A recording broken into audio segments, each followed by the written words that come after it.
రేపు అమ్మగారి వర్ధంతోంది. ఊరందరినీ పిలిచి బట్టలు పెట్టి అన్నదానం చెయ్యాలన్నది మీ అమ్మగారి కోరిక బాబుగారు. ఆ ఏర్పాటు చెయ్యాలంటే కాసింత డబ్బు కావాలి. కొత్తగా అడుగుతావేంటి కుటుంబరావు? అక్కడ తాళాలున్నాయి, వెళ్ళి తీసుకో. ఆగో అన్నయ్య, ఇలా అంటున్నానని తప్పు కనుకోకు. కుటుంబరావు గారు మనకి ఎంత నమ్మకస్తుడైనా అలా తాళాలు ఇవ్వడం మాత్రం కరెక్ట్ కాదు.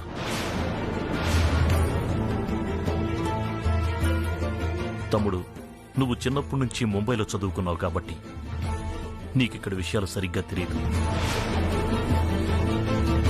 కుటుంబరావు అంటేనే నమ్మకం, నమ్మకం అంటేనే కుటుంబరావు. నిజానికి ఆ తాళాలు అతని దగ్గరే ఉంచుకోమన్నాను.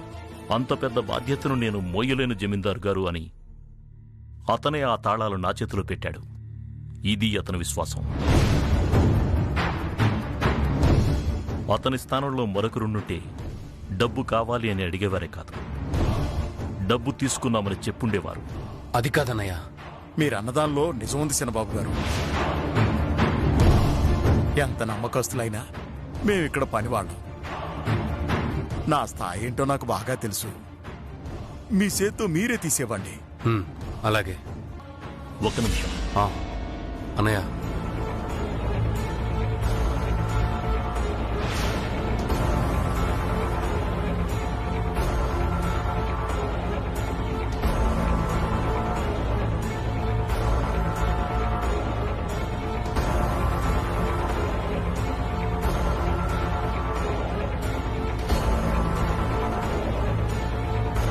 ఇదిగో, దీంట్లో 2 లక్షలున్నాయి. కావలసిన సరుకులు తీసుకో. అలాగే బాబు గారు, వస్తానయ్యా.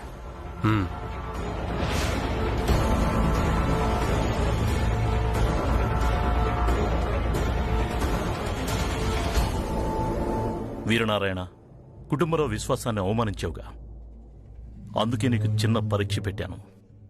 ఏంటన్నయ్య అది? అతనికి నేనిచ్చింది 2.5 లక్ష, కానీ అతనికి చెప్పింది 2 లక్షలు. అతనే కనుక స్వార్థపరుడైతే 50,000 నొక్కేస్తాడు. అదే నిజాయితీపరుడైతే 50,000 తిరిగిస్తాడు. నా నమ్మకాన్ని నిలబెడతాడు. చూడు, నీ నమ్మకం కరెక్టో నా నమ్మకం కరెక్టో కాసేపట్లో తెలిసిపోతుంది.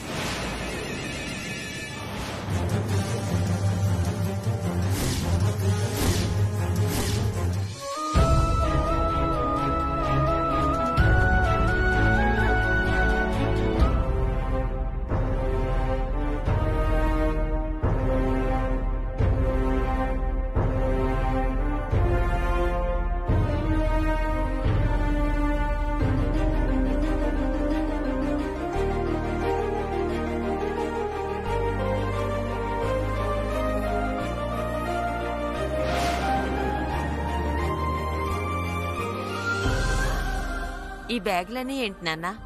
డబ్బమ్మ, 10 కోట్ల రూపాయలు. ఈ ఊర్లో మనకున్న పొలాలు, స్థలాలు, యావదాస్తిని అమ్మేసి బొంబాయి వచ్చేయమని తమ్ముడు చెప్పాడు కదమ్మా.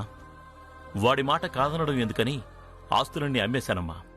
అంటే పిల్లల్ని తీసుకుని ముంబై వెళ్ళిపోవాలని నిర్ణయించుకున్నావా నాన్న? కావాలంటే నువ్వు ఇక్కడే ఉండొచ్చు. నీకు కావలసిన అన్ని ఏర్పాట్లు చేస్తాను. ఇక్కడుండి నేను మాత్రం ఏం చేస్తానురా? నా మనవరాలు నువ్వు ఎక్కడుంటే నేను అక్కడే. కాకపోతే కోకిలమ్మని కుటుంబరావని వదిలి వెళ్లడమంటే కాస్త బాధగా ఉంది.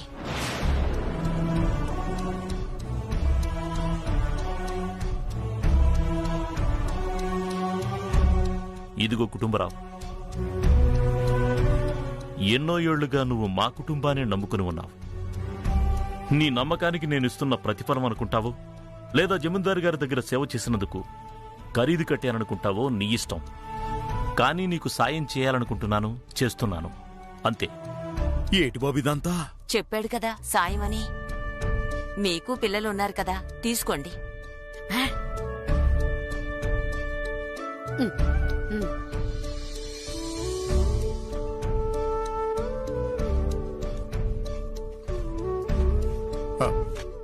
పట్టుకో. ఆవిడ తెలివి ఆవిడకుంటే మన తెలివి మనకు ఉంటుంది. ఆ మాత్రం ఆవిడతో ఢీ కొట్లవేటి? అదే చిట్టమ్మా. చూడు సత్యవతే, ఈ ఏడుపంతా నువ్వు తప్పు చేయకముందు ఉండాలా. ఇప్పుడు నువ్వు ఈ కేసులో అడ్డంగా ఇరుక్కుపోయావు. ఆ కాంతమ్మ దగ్గరికి నువ్వు ఎల్లినా సంపెత్తది, ఎల్లకపోయినా సంపెత్తది. సావడం తప్పదు కాబట్టి ధైర్యం చేసి కోర్టులో నిజం చెప్పడమే మంచిదే. ఏడంటావు? నువ్వు చెప్పింది నిజమే చిట్టమ్మా. నేను కాంతమ్మ మాట విన్నా చంపేస్తుంది, వినకపోయినా చంపేస్తుంది. అందుకే నేను కూడా తెగించేశాను. అద్గది ఇలా అన్నావు చూడు, ఇది బాగుంది. అటోనా కొంచెం స్పీడ్ గా పోనీ.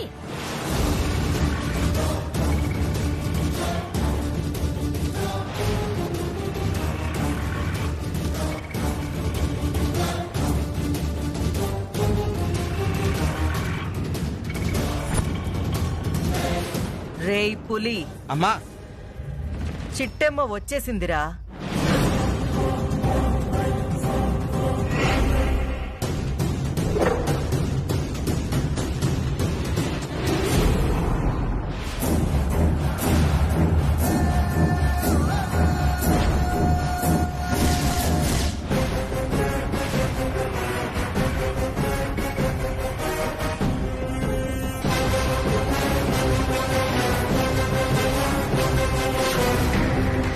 రేయ్, ఎవరా మీరు? దున్నపోతుల దారికి అడ్డంగా నిలబడ్డారేటి? తప్పకండి. ఏయ్, మేం దారి తప్పుకోవడం కాదు, తనని లోకం నుంచే తప్పుకోమన్నా. తను లోకం నుంచి తప్పుకోవడం ఏంటి? పిచ్చిగాని పట్టిందా? చిట్టమ్మా, నీకింకా అర్థం కావడం లేదా? వాళ్ళను చంపడానికి వచ్చారు.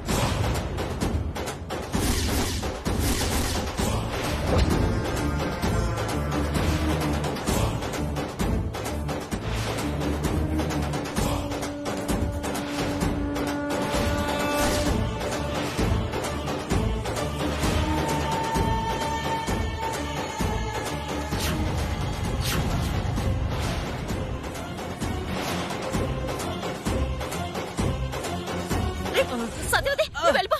నువ్వు కోట్లోకి వెళ్ళిపో. వెళ్ళిపో సత్యవతి.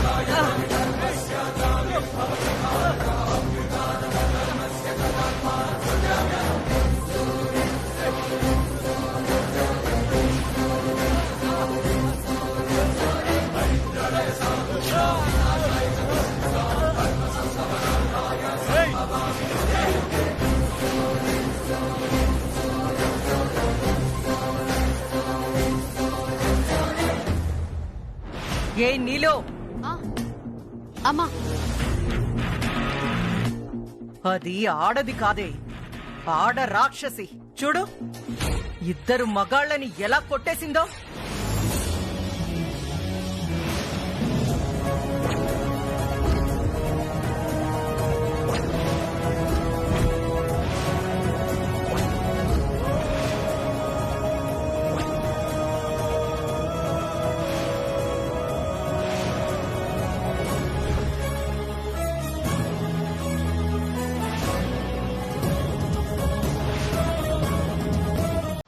పారిపో సత్యవతి, దొరకు.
ప్లీజ్ మీకు దండం పెడతాను, నన్ను వదిలేయండి. ప్లీజ్ నన్నేం చేయొద్దు. మీకు దండం పెడతాను, నన్ను వదిలేయండి. ప్లీజ్ మీకు దండం పెడతాను.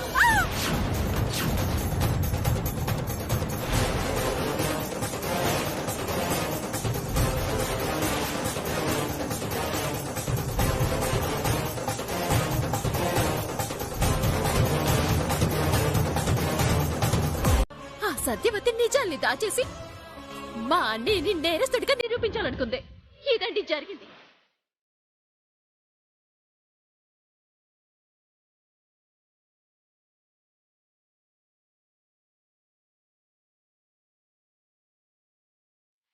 ఈ కేసు పూర్వాపరాలు పరిశీలించిన పిమ్మట చిట్టెమ్మ వాదనలు నిజమా, కాంతమ్మ వాదనలు నిజమా తెలియడానికి 2 రోజులు ఈ కేసును వాయిదా వేయడమైనది. అప్పటి వరకు నేరారోపణ ఎదుర్కొంటున్న భాస్కర్ ఈ కాకినాడ దాటి వెళ్లకూడదని, ఒకవేళ వెళ్లాల్సిన పరిస్థితులు ఎదురైనా పోలీసు వారి అనుమతి తీసుకోవాలని ఆదేశిస్తున్నాను. The court is అడ్జర్న్డ్.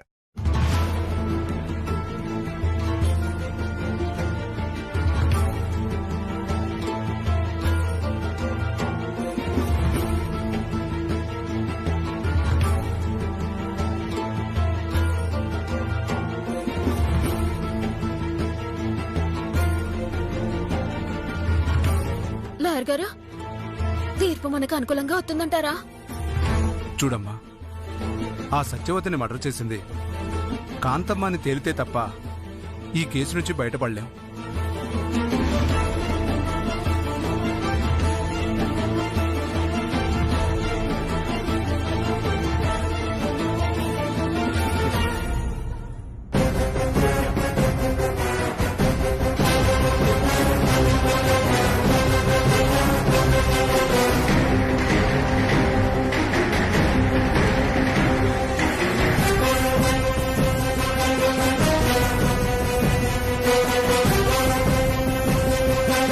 అమ్మా, కాసిని మంచినీళ్ళు తాగి వచ్చేస్తామమ్మా.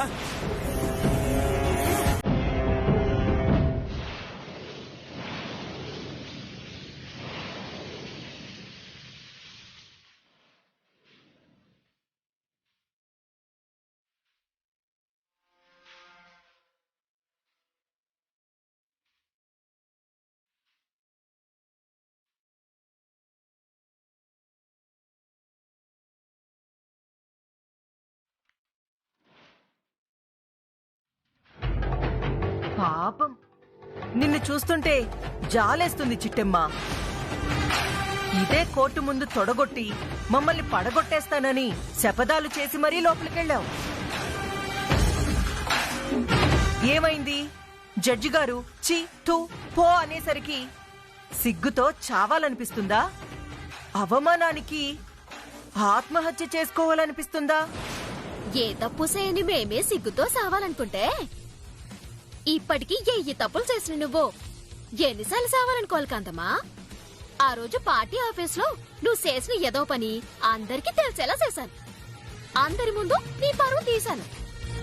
ఆ రోజే నువ్వు సచ్చుండాలా, కానీ నువ్వు సావలేదే. ఎందుకంటే నీది సిగ్గులేని జన్మ కదా. ఆ తర్వాత రచ్చబండ దగ్గర ఓట్ల లెక్కింపులో నువ్వు చేసిన ఏదో పని బయట పెట్టానా? అవమానంతో ఆ రోజే నువ్వు సచ్చుండాలా, అయినా సావలేదు. ఎందుకంటే నీది సీము నెత్తురు లేని బతుకు కనుక. మా అమ్మని అంత మాట అంటావే? జాజి కొట్టానంటే ఎల్లి కాకినాడ బీచ్ లో పడతావు. పెద్దోళ్ళ మేము మాట్లాడుకుంటుంటే నువ్వేటే మధ్యలో పొడింగిలాగొత్తావు. చూడకాంతమ్మా, ఇళ్ళలు గాని పండగ కాదు, పందిరే గాని పెళ్లి కాదు. అలాగే కోర్టు వాయిదా వేసినంత మాత్రాన మా అన్నయ్యకి శిక్ష పడిపోదు. ఈ రోజు జడ్జి గారు శిక్ష వేసుండకపోవచ్చు. 2 రోజుల తర్వాత అయినా ఖచ్చితంగా శిక్ష పడి తీరుతుంది. అలా పడేలా చేసే బాధ్యత నాది. సిట్టే, ఓ చిన్న మాట చెప్తాను, ఏటనుకోగా? ఏడ్రానియా? ఇప్పుడు ఈ కాంతమ్మ ఎలాగోలా నాకు చచ్చబడిపోతుంది అంటుంది కదా, నేను పని చేద్దాం అనుకుంటున్నాను. చెప్పరానియా?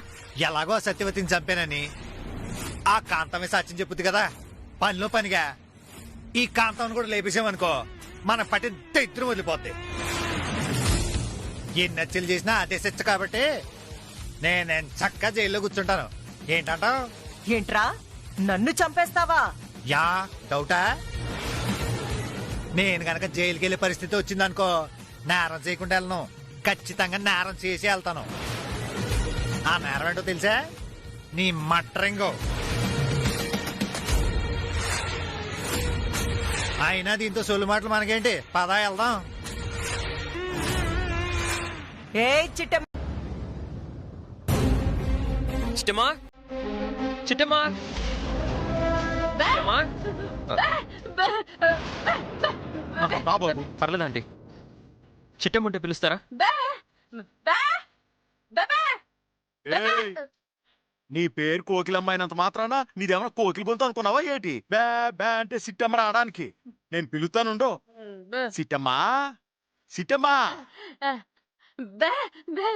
డైవరు నువ్వెప్పుడొచ్చావు? ఇప్పుడే వచ్చాను చిట్టి. అమ్మా డైవర్ వచ్చాడుగా, ఓ కాఫీ గాని టీ గాని ఇవ్వాలని తెలీదా?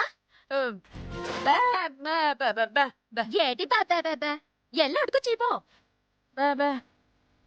పాపం నేను వాళ్ళ ఇంట్లో 2 రోజులుంటే ఎంత మర్యాదగా చూసుకున్నారో తెలుసా? ఎల్లిన దగ్గర నుంచి వచ్చేదాకా చిన్న లోటు కూడా రానిలేదు. ఎల్లు అడుగురాపో.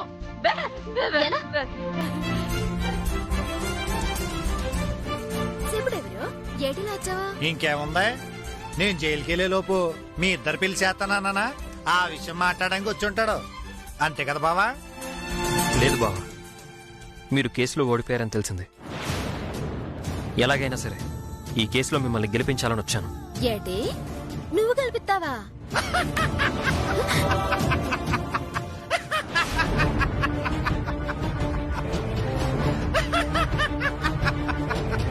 రే అనియా, ఎందుకురా నవ్వుతున్నావు? తాళ పండిపోయిన లాయర్లే దానికి గెలిపించలేక తాళ పట్టుకుని కూర్చున్నారు. ఆఫ్టర్ డ్రైవర్ ఇతను గెలిపిస్తాడు చిట్టి నన్ను. అది నిజమే. అవునెవరు మా అన్నయ్యని నువ్వు పెట్టి కల్పిస్తావు? ఈ కేసు నుంచి ఎట్టా బయటికి తెస్తావు? నా దగ్గర ఒక దారి ఉంది చిట్టమ్మ. ఆ దారిలో గనక మనం వెళ్ళామంటే ఖచ్చితంగా మీ అన్నయ్య నిర్దోషిగా బయటకు వస్తాడు.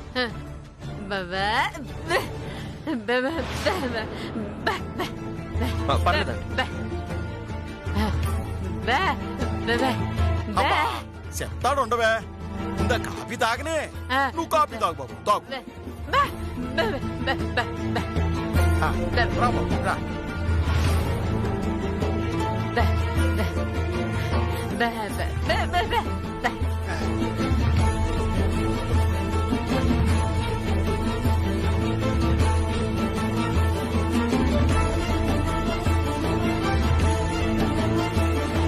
ఏం లేదు చిట్టి, మీ అన్నయ్యని నిర్దోషిగా బయటికి తీసుకురాగలిగేది మా అమ్మ కాంతమ్మ మాత్రమే, అవునా? ఆవిడ మీ అమ్మ కాంతమ్మ కాదు, కాకినాడ కాంతమ్మ. ఆవిడ మాత్రమే కాపాడగలుగుతుందని నాకు కూడా తెలుసు. అయితే ఇప్పుడేంటి? ఏం లేదు చిట్టమ్మ, ఒక్క 2 రోజులు నన్ను కిడ్నాప్ చేసి మీ ఇంట్లో దాచేయండి. భాస్కర్ బావని బయటికి తీసుకొస్తేనే నన్ను విడిచిపెడతామని గట్టిగా వార్నింగ్ ఇవ్వండి.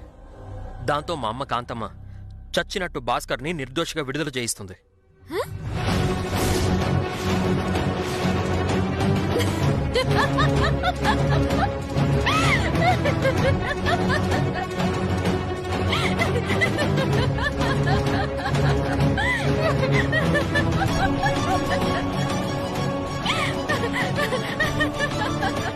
ఏటమ్మా ఎందుకు నవ్వుతున్నావు? ఏటండి నిన్ను కిడ్నాపింగ్ చేసి ఆ కాంతమ్ని బ్లాక్ మెయిలింగ్ చేస్తే మా అన్నయ్యని నిర్దోషంగా విడుదల చేస్తుందా? ఏటి మాతోనే మాట్లాడుతున్నావా? ఏం చిట్టమ్మ అలా అంటావు? భాస్కర్ని విడుదల చేయకపోతే నన్ను చంపేస్తానని బెదిరించు. ఏం మాట్లాడుతున్నావు నువ్వు? అవును చిట్టమ్మ, భాస్కర్ బావని కాపాడుకోవడానికి ఇంతకు మించి వేరే దారి లేదు.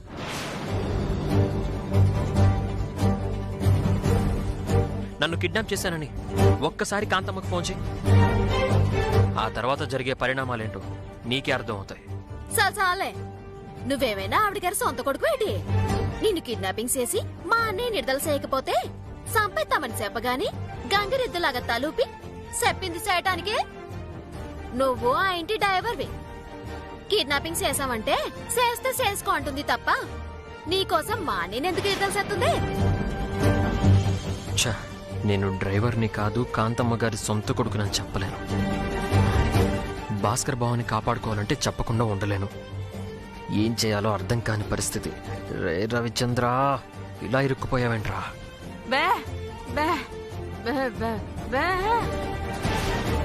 ఏటమ్మా ఆలోచించేదే? ఈ డ్రైవర్ ఏమన్నా సొంత కొడుకా? మనం కిడ్నాపింగ్ చేయగానే ఆ కాంతం భయపడిపోవడానికి? అవును, నేను కాంతమ్మ సొంత కొడుకునే.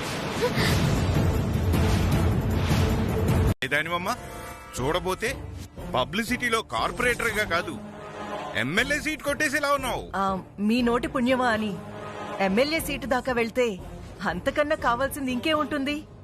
హలో కాంతమ్మ గారు, ఏటి గుళ్ళో సామూహిక వివాహాలు జరుపుతున్నారంట? అవును, పేదవాళ్ళకి కాంతమ్మ ఎప్పుడూ అండగా నిలబడుతుంది. కన్న తల్లిదండ్రులు పెళ్లి చేయకుండా వదిలేస్తే ఖర్చు మొత్తం ఈ కాంతమ్మే భరించి వాళ్ళకి ఉచితంగా బంగారు తాళిబొట్లిచ్చి ఘనంగా వివాహం జరిపిస్తుంది. That is Kanthamma.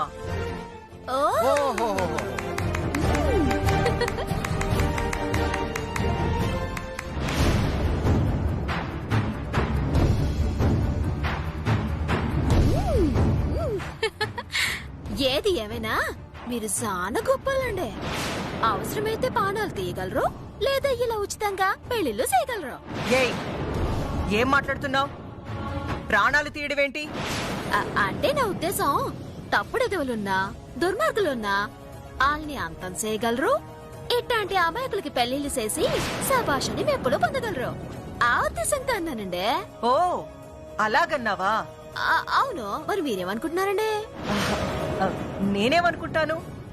నువ్వేమనుకుంటే నేను అదే అనుకుంటాను. ఇదిగో సిట్టి, అసలు ఈ పెళ్లి తంతుకు నేను ఎవరు పిలిచారు? పిలవని పేరటానికి రావడానికి సిగ్గులేదు? అలాగుండనయ్యా, కాసంత దగ్గు. నేనేమి తమరు చేసే పెళ్లిళ్ళ కాడికొచ్చి పాప భోజనాలు తినడానికి ఏం రాలేదు. మనీ కేసులో ఇరుక్కున్నాడు కదా, నా మొరా దేవుడికి చెప్పుకొని ఆ కేసు నుండి బయటపడేయమని ఏడుకుందాం అని వచ్చాను.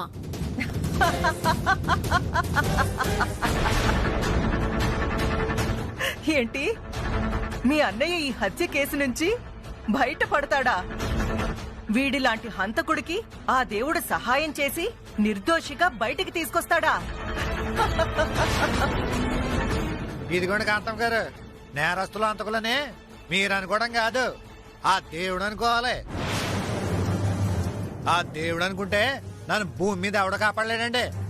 ఆ దేవుడు మంచోడు అనుకుంటే ఈ భూమి మీద నన్ను ఎవడో శిక్షించలేడండి. అది మాత్రం కన్ఫర్మ్ అండి. ఆహా, దేవుడి దాకా ఎందుకమ్మా? దేవుడు లాంటి మా గురువు గారి ప్రియ శిష్యుడు. మా పంతులు గారి జాతకం చెప్తే గురువు గారి చెప్పిన దాంతో సమానం. ఒక్కసారి నీ డేట్ ఆఫ్ బర్త్ చెప్పు, నీ జాతకం మొత్తం ఆయనే చెప్పేస్తారు. ఏటేటి పుట్టిన తేదీ చెప్తే జాతకం మొత్తం చెప్పేస్తాడా? అవునమ్మా, ఒకసారి మీ అన్నయ్య పుట్టిన తేదీ, సమయం, సంవత్సరం చెప్పండి. ఈ కేసు నుంచి తను బయటపడతాడో లేదో ఇట్టే చెప్పేస్తాను.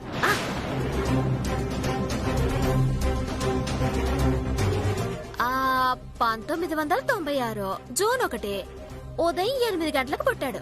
అంతే కదరా అన్నయ్య? కరెక్ట్ గా చెప్పేసి సిట్టే. ఇదిగోండి పంతులు గారు. చూడండి పంతులు గారు,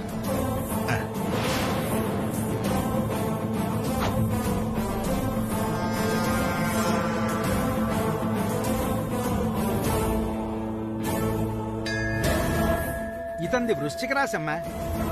చాలా బలమైన రాశిలో పుట్టాడు. ప్రస్తుతం ఇతనికి రవి భగవంతుడు అనుకూలంగా ఉండడం వల్ల, గురుబలం ఉండటం వల్ల ఖచ్చితంగా ఈ కేసు నుండి బయటపడతాడు. నిర్దోషిగా బయటకు వస్తాడు.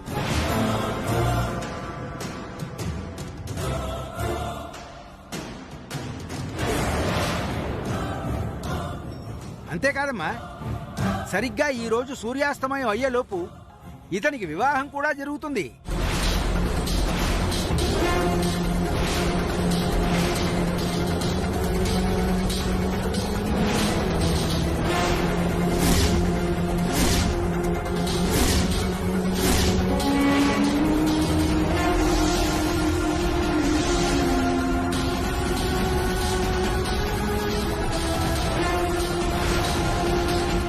ఏడు గురుగారు మీరనేది? అవునమ్మా, గురు భగవానుడు ఇతని రాశిలో బలంగా ఉండడం వల్ల, మరీ ఉచ్చస్థితిలో ఉండడం వల్ల ఈ కేసు నుంచి బయటపడటమే కాకుండా ఊహించని స్థితిలో ఇతనికి వివాహం కూడా జరుగుతుంది. ఇదేంటి, ఈ కేసు నుంచి నేను బయటపడతాను లేదని నేను భయపడతాంటే ఉన్న పలంగా పెళ్లి జరిగిపోద్దంటాడేంటి? అది నాకు అర్థం కావట్లేదురా అనియా. మీరెవరో గాని మంచి శుభవార్త చెప్పారు పంతులు గారు.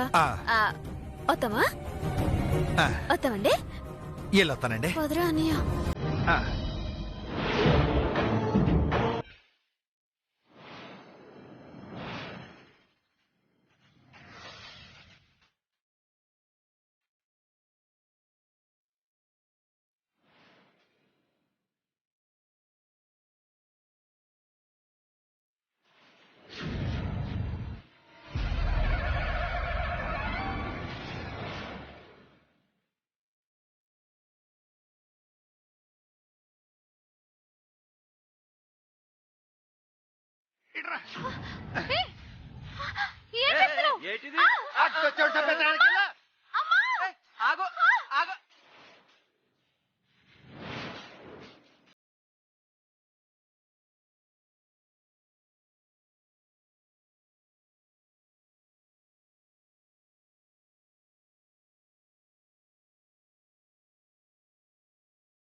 నీకెవరు పిచ్చా?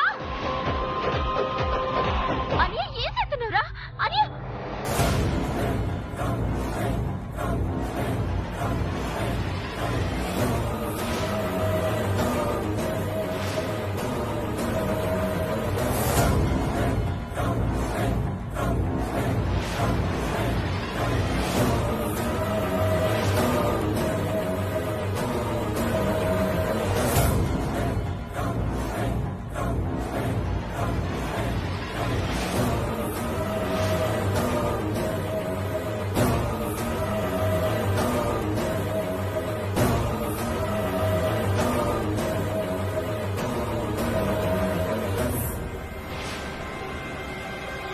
రే అన్నయ్య, ఎంత పని చేసావురా? కాంతమ్మ మీద కోపంతో నీలాంబరి మెడలో తాళి కట్టేశావా? ఓరి దుర్మార్గుడా, ఎంతకి తెగించావురా? నా కూతురు మెళ్ళో తాళి కడతావురా? అరే సచ్చినోడా, నా మేనగోళ్ళ మెళ్ళో తాళి కట్టేస్తావా? అంటే మేమిద్దరం ప్రేమించుకున్నామండి.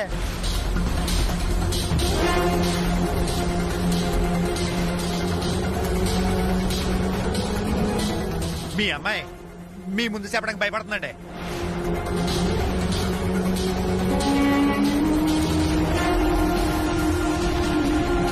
మీరు అలాగా పాలం కొనేటోడికి కూడా ఇచ్చేస్తున్నారు కదా, అందుకే ధైర్యంగా తాళి కట్టానండి. ఆయ్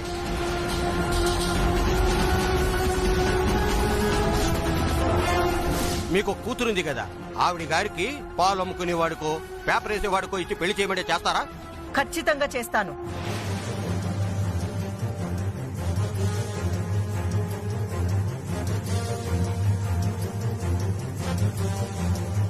సభాష్, చాలా మంచి పని చేసేవయ్యా.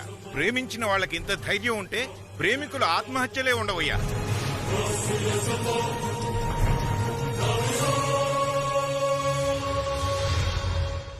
ఏది ఏమైనా నువ్వు చాలా గ్రేట్ కాంతమ్మ. నీకంటి ముందే నీ కూతురు తనకు నచ్చిన వాడిని పెళ్లి చేసుకుంటుంటే పల్లెత్తు మాట అనలేదు చూడు. అక్కడే నీ గొప్పతనం ఏంటో, నీ క్యారెక్టర్ ఏంటో మాకు అర్థమైందమ్మా.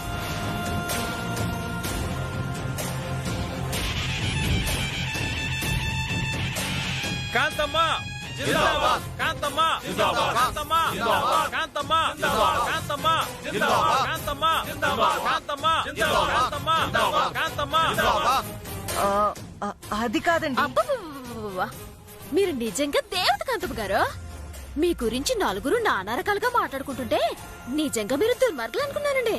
కానీ మీ మంచితనం ఏటో, మీ మానవత్వం ఏటో, గొప్పతనం ఏటో ఇప్పుడు కళ్ళారా చూస్తున్నానండి. మీ స్థానంలో గనక మరొక తల్లే ఉండుంటే ఓ పేదవాన్ని పెళ్లి చేసుకున్నందుకు కూతుర్ని సీకొట్టేది, అల్లుని సావగొట్టించేది. కాని మీరు గొప్ప మనసుతో అలా ప్రేమను అర్థం చేసుకుని అక్షింతలేసి ఆశీర్వదించడానికి సిద్ధపడిపోయారు. ఇంకా ఆలస్యం ఎందుకండి? ఆశీర్వదించండి. రండి రానియా. చాలే నోర్మల్. ఏం మాట్లాడుతున్నావు నువ్వు?